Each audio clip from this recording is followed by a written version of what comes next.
Gladys, may nahuli na bang lumabag sa firecracker ban sa Davao City? Ella, isang lalaki ang nahuli ng Davao City Police Office dahil sa iligal na pagbibenta ng paputok sa bahagi ng Turil Public Market noong December 29. Sa isinagawang bypass operation ng mga pulis, kabilang sa mga nakuhang paputok ay Picolos, Restar at Sparklers.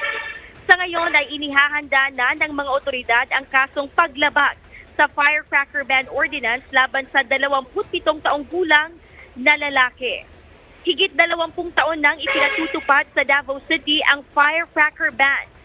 Kaya hanggang ngayon ay tinatamasa pa rin ng lungsod ang zero firecracker injuries sa pagdiriwang ng holiday season at pagpapalit ng taon.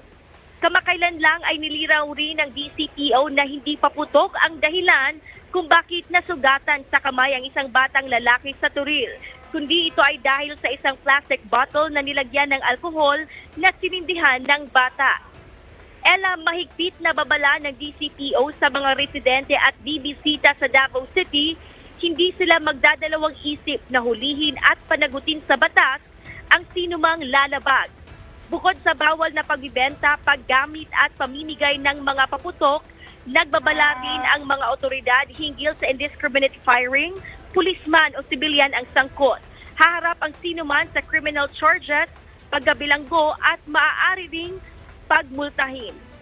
Ella, dito sa Davao City Overland Transport Terminal, unti-unti ang pagdating ng mga pasahero.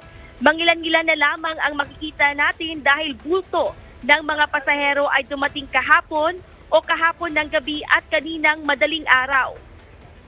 Ang mga pasahero ngayon ay humahabol na lamang upang makauwi at syempre makapiling ang kanilang mga mahal sa buhay sa pagsalubong ng bagong taon. Ella, yan muna ang ating update mula rito sa Davao City. Balik sa iyo dyan sa studio. Maraming salamat, Gladys Toabi.